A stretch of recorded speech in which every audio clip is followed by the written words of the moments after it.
Be Wealthy and Smart, episode 556.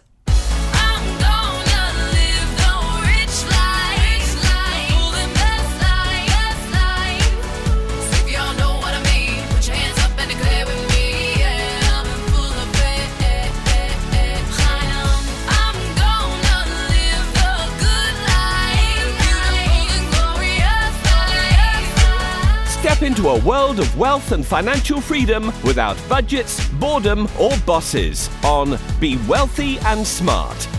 And now, here's your host, Linda P. Jones. Welcome to Be Wealthy and Smart. I'm Linda P. Jones, America's Wealth Mentor, empowering women and men worldwide to financial freedom.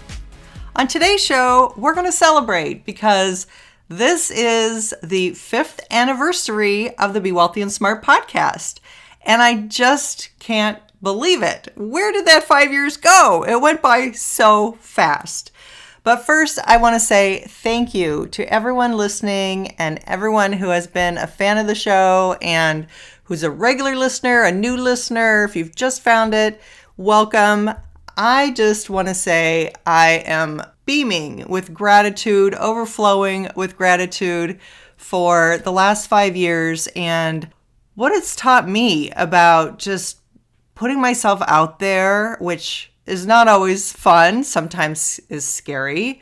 Sometimes you feel vulnerable. Sometimes you don't know what people think or what they might say. But it's been a really great experience. And I, first started the podcast just thinking it was a great way to get the message out and really help people globally, which has always been what's in my heart, is to have that global impact and global message. And it really has helped us do that. I mean, we have reached people in 181 countries. And what's really cool is we're gaining followings in some countries. We're getting, some traction. Like recently, I got a report that we are on the scoreboard in the United Kingdom, in Germany, France, India, Korea, and Ireland. So that's really cool that, we tend to be more at the top of the charts in the business/investing category for podcasts. So that's really exciting because people are tuning in on a regular basis. And I can just see from our statistics that we do have a real international mix, which is super cool. So welcome from wherever you live, wherever you are from. And I just want to say, I try to make the concepts here really classic so that you might be in a different kind of economy, you might have a different currency, you might have a different set of circumstances and prices that you're dealing with for housing or in your stock market of your home country. But the concepts that I share are really able to translate across any kind of currency or language or market or economy because really wealth building is classic. And that's why I tell men, don't be shy about my book because the wealth building concepts in my book, although I slanted the book a bit toward women, it really is a classic wealth building book with solid, sound financial advice. So I think really starting with mindset has been the thing I hear the most feedback on, which is really cool. Step 1 to wealth is creating a wealthy mindset. And people have told me how much progress they've been making in their mindset, how much the mindset work that I've done, the mindset podcasts that I've done have really helped them, not just with their finances, but also with their confidence, just feeling happier. A lot of nice feedback. Just got a nice email this week about that. So thank you.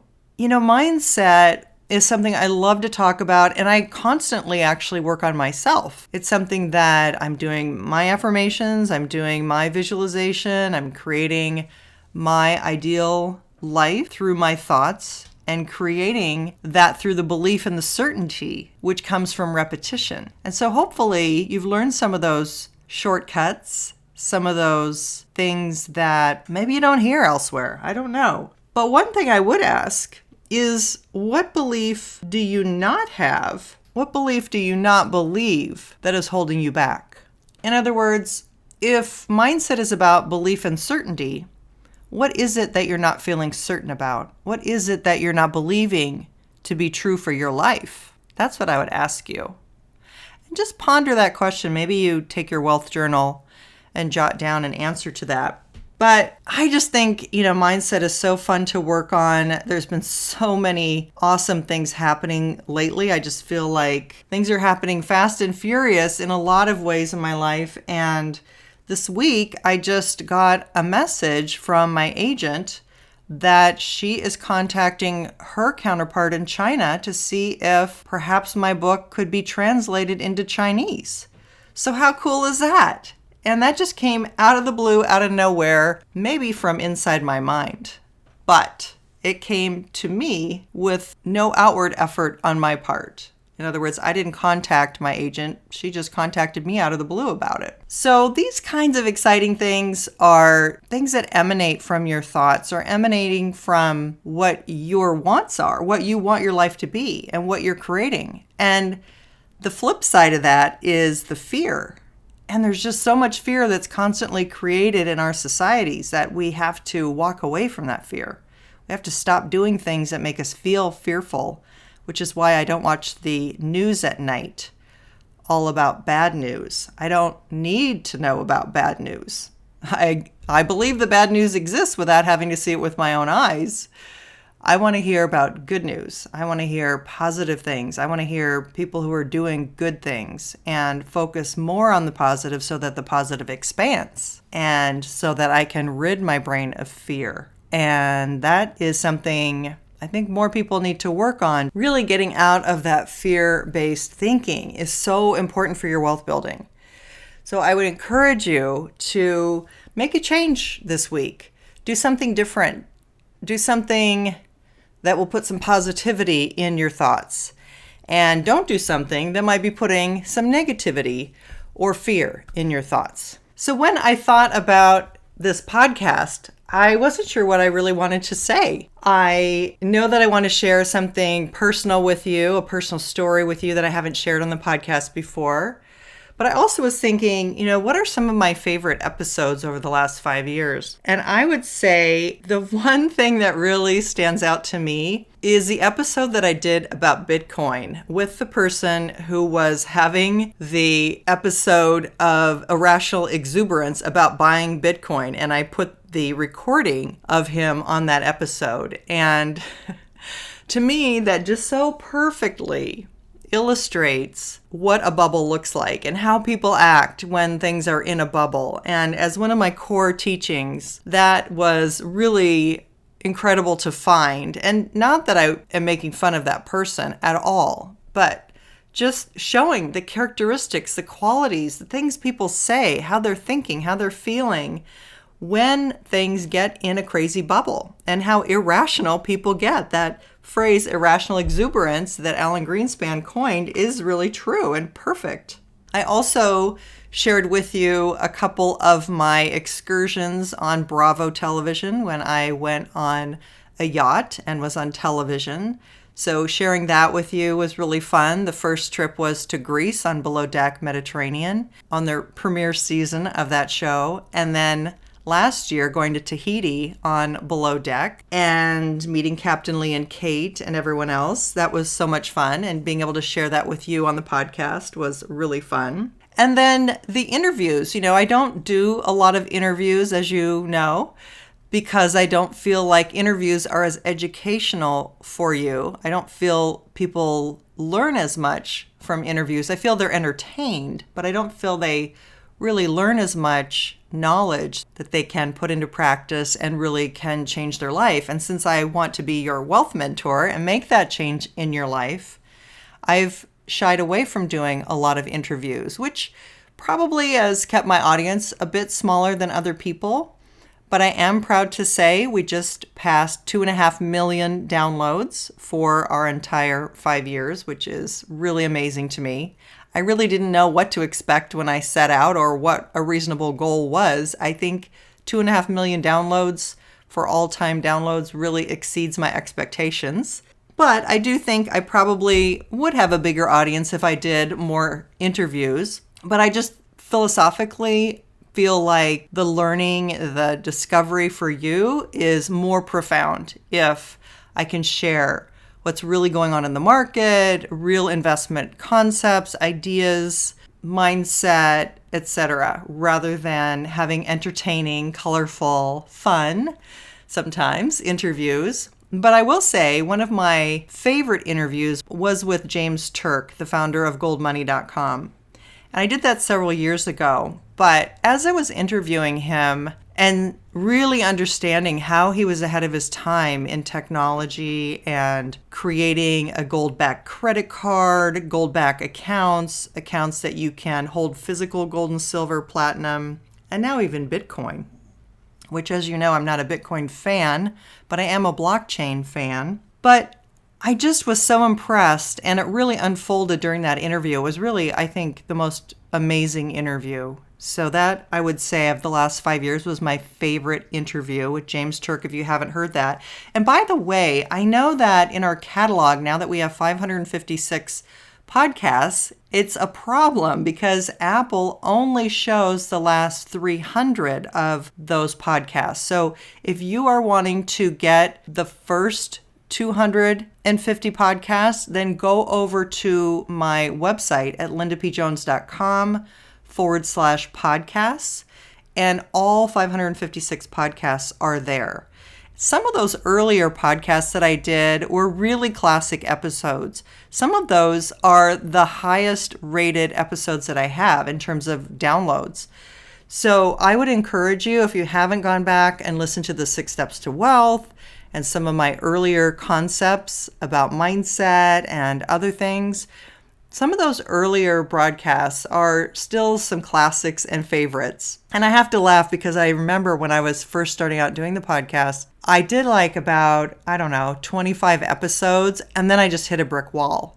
And I was like, that's all I know to teach. I don't know what else to teach. I just completely ran out of ideas and thought, oh my gosh, I don't know what I'm going to do my next podcast about. I feel like I've shared everything, which just cracks me up because that was nowhere near the truth. And I, of course, just had to go within and find other things that I thought and teach you other things that I knew that sometimes I didn't even know if you'd be interested, but you were.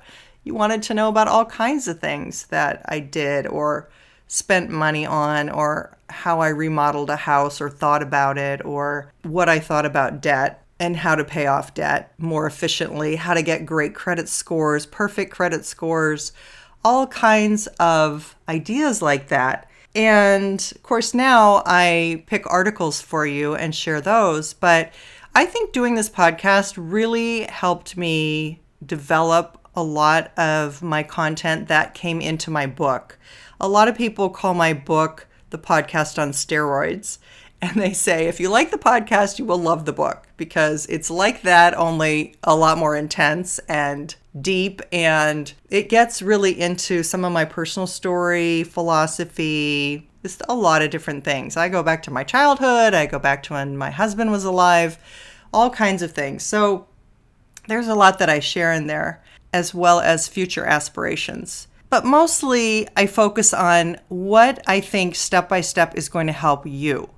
Because ultimately that is my goal, is to help you make progress. Because if you make progress, then I'm successful. If you figure out how to be financially independent, have financial freedom, if you have a solid retirement, or if you can retire early, or if you can have multiple streams of income, then I'm successful. And so just sharing my knowledge is a thrill and exciting for me, but even more so when you come back to me and tell me how you've applied it in your life, that is just the best. That is the best feeling, to know that I've made a difference and I'm living my purpose, my passion, and that it's making a difference. That really, really is what lights me up. When I look back at some of the things that we talked about, I remember I had gotten kind of a snobby review early on in the podcast where I had been talking about mining stocks and how I liked them. And someone made a nasty comment about that early on. And it kind of stuck with me. It kind of stuck in my craw, And then to have, over the last 3 years, the best sector be the large mining ETF GDX, which was up 11.09% a year for 3 years, and also GDXJ up 16.5% per year for 3 years, be the top performing sectors, was really satisfying. And I felt like I was vindicated. So that was really cool. Also, just having the fourth quarter be a difficult quarter with the S&P 500 down 13.5% and have those mining ETFs up 14.5% and over 11% was really cool. So giving you something that went up when the market went down was really satisfying as well. And then my passion for cannabis stocks with our ETF MJ, I got some criticism for that. And I think it took me a long time to get educated about what was good about cannabis because I had stereotypes, I had natural prejudices from so much negative propaganda over the years. But once I really looked at it and understood CBD oil and some of the uses, medicinal uses, not recreational, but medicinal uses, then it was exciting to really get behind MJ and see it go up 55% in under 3 months and see that be still a strong performer. And knowing that we've just scratched the surface in that area and that sector, that trend has a long way to go and that's going to build wealth for some people, I believe, in my opinion. But then the news about baby boomers not having any money saved for retirement, 45% of baby boomers having $0 saved for retirement was really shocking to me. And that recent episode about baby boomers and their retirement survey was disheartening, to say the least, and that they are thinking they can rely on Social Security, which is only $14,000 per year on average, and that they don't anticipate that their expenses are going to run at least $55,000 a year in the U.S., told me that there is a real issue out there that we still need to be working on, and we still need to be helping people with, and we still need to be making progress around. So that is going to be a focus for me because doing the survey that I've done, we do have a very high income crowd. We have 62% of our audience makes 6 figures or more. We have a very affluent audience. And it's hard to know because I don't know if a certain age group fills out the survey more than another age group, so it's hard to tell whether there's a bias as to who's filling out the survey versus people who aren't filling out the survey. So there is that. But what it told me was we have a very affluent crowd who listens to this podcast, and you're looking for good ideas of where to build wealth, how to get to financial freedom faster. So that's been really exciting to see in our survey and to get your feedback. Most of you said you really enjoy the show. You didn't really have any negatives to tell me about the show. Occasionally, I still get a negative about the opening song, but I also get a lot of positives where people love that opening song. And I'll say it again, the reason I chose that song is as an affirmation. So it might not be your favorite music, but I chose it because it's a positive affirmation, it has positive words, and I thought it would help you get in the right frame of mind before listening to the podcast, as well as kind of the mantra that I say at the beginning of the show about being America's wealth mentor and empowering women and men worldwide to financial freedom. That's my mantra. That's my affirmation to get me in the right frame of mind, mantra, mindset, vibration, and all of that. So I'm using that at the beginning of the show for myself, and I'm giving you one when you come into the show. So that's kind of the strategy behind all of that. It is something that really gets us on the same wavelength. So one thing I wanted to share with you is a personal story that I haven't shared with you before. And I actually put this on Instagram because it kind of hit me and I hadn't really thought about it before. And so I wrote about it on Instagram. You may or may not know that I love classic cars, which is kind of hilarious because I'm also very opinionated about not buying cars very frequently. So it's kind of funny that on the one hand, I appreciate the beauty of classic cars and how classic cars can appreciate actually as an investment. But on the other hand, I also caution people not to buy new cars and not to buy cars too frequently and not to spend too much money on cars because it's just money down the drain, etc. So it's kind of funny that I have the one side I feel really strongly about not buying cars frequently and not buying new cars. And then on the other hand, I have this real appreciation for cars. So I was thinking about that the other day, and I actually go to a classic car cruise night here in the desert. In Palm Desert, they have this night where you go and you drive up on the Saks Fifth Avenue parking area, the top parking lot, and it's like a tailgate party with all these classic cars. And you're supposed to have a car 25 years or older. And so there's all kinds of gorgeous cars. It's amazing. There's all kinds of cars. And so my sister and I go to that, and we both have older Mercedes. She has a 350 SL and I have a 560 SL. And they're both classic cars. So going to this car cruise night, it's been really fun because we've met classic car owners. We've looked at all these cars. We've watched them cruise around and talked with people about them. Some people are car collectors. Other people just have one car.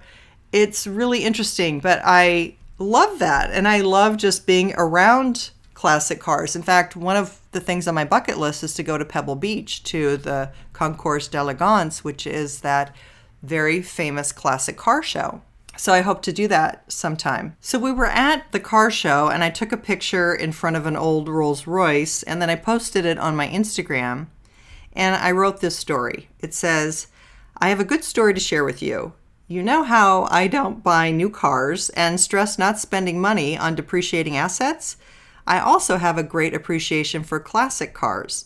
You may not know that I own a classic car, now 30 years old, not the one in the picture. I bought it a few years old, of course, and have kept it all these years. I plan to keep it for the rest of my life. It's now so old that the value of it, it's a red 1989 Mercedes 560 SL, has started increasing and it has become an appreciating asset. I purposely bought the last year they made the classic SL body style. See how that works and what can happen when you plan your car purchases wisely and understand the concept of appreciating and depreciating assets?" Well, that was my post, and I thought that was really fun because at some point, a car like that can be a special year or a special brand of car, it's possible for it to end being a depreciating asset and start being an appreciating asset if it's the kind of car that people want to collect.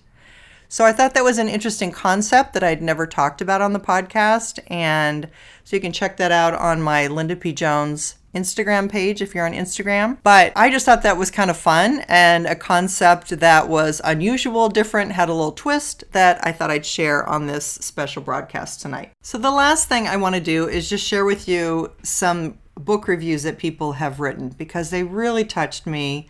They're really amazing.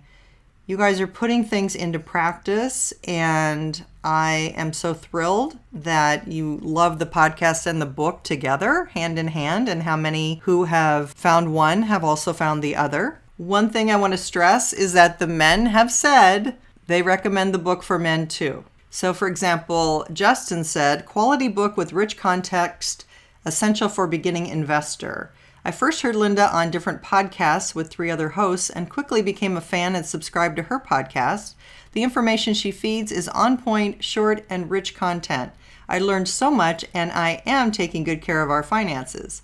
And here I got to borrow her book from a friend, dived in, it's easy to read, not some dry and boring finance book. I especially was interested to read about bubbles and cycles, always waiting for another podcast." Thank you, Justin. That is awesome. Also, another man, Dave, said, "This is a great book. Men, don't let the title fool you. I'm a 58-year-old man who has already had some success preparing for retirement, and I found Linda's experiences and insights extremely valuable. Her writing style is easy to follow and coherent, without the fancy jargon so many financial professionals use to impress. I think anyone with a sincere desire to achieve long-term financial security will find Linda's 6 practical steps not only achievable, but encouraging and inspiring." Thank you, Dave. That was awesome. Here's another one from an anonymous reviewer. It says, "Great book. easy and quick read, provides definite steps of how to become a wealth heiress with your MAP, your Millionaire Action Plan, and the Wealth Building Formula, McT, provides in-depth knowledge with resources to study more on such websites or other apps. It makes me want to look more into investing and making smart decisions financially. And here's one from LR, great information about how to make the best of your money. Finally, a book about money that's actually interesting. This book is great. Lots of information that is useful, actionable, and easy to read and follow. Well, thank you. I don't think I can go for a better review than that. If it's interesting and easy to read and follow and you're learning how to make the best of your money, that's it. That's what I want for everyone. And I wrote this book for people who might not be normally interested in financial things. I wrote it with lots of stories and without the jargon so that even people who aren't typically reading financial books will like this book. People who are a beginner, people who are advanced, people who are sophisticated investors, people who are just getting started.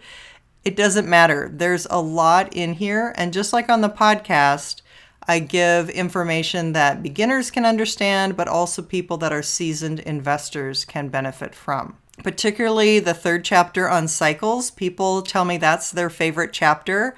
And that is the one that is something I felt strongly about disclosing in this book because I had not read about it in another book in quite the way I describe it.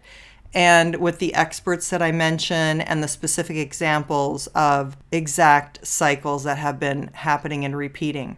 So a lot of people tell me that's their favorite chapter, which is really cool. That's my edgiest chapter and the one I was probably the most nervous about. How would people accept it? But they get it. And I'm really happy that they get it. So that's really cool. And again, something very unique that I wanted to add to the financial conversation that I had not seen out there in any other book. So with that, I just want to say thank you for a great 5 years. I hope to be still here in the next 5 years with you listening and growing and becoming wealthier and more financially independent and financially free. And I hope that you're putting the information that you're learning here to use because it doesn't do any good if it just goes in one ear and out the other. The only way you're going to really benefit is to put it into practice and to gain confidence for yourself that what I'm sharing with you works. So I want to thank you for supporting the book, supporting the podcast, for your great reviews on the book and the podcast, just everything that you've done for filling out the survey. You guys have been amazing. And I've benefited from getting to know some of you in the VIP experience, and that's been very exciting to actually take it to the next level and get to know people who have been listening to the podcast, but I wasn't aware of. And now having that relationship in the VIP experience is really cool. So thank you for 5 years and just making this a really fun venture for me and super rewarding. And I hope it's also been the same for you. If you haven't yet subscribed, this would be a great time to hit that subscribe button and make sure that you're tuned in for every podcast that becomes available. That's all for today. Until next time, live the good life and be wealthy and smart. Thank you for listening to Be Wealthy and Smart with Linda P. Jones. Share the wealth and tell your family and friends about the show. Check out our website, blog, and social media for more riches at www.bewealthyandsmart.com.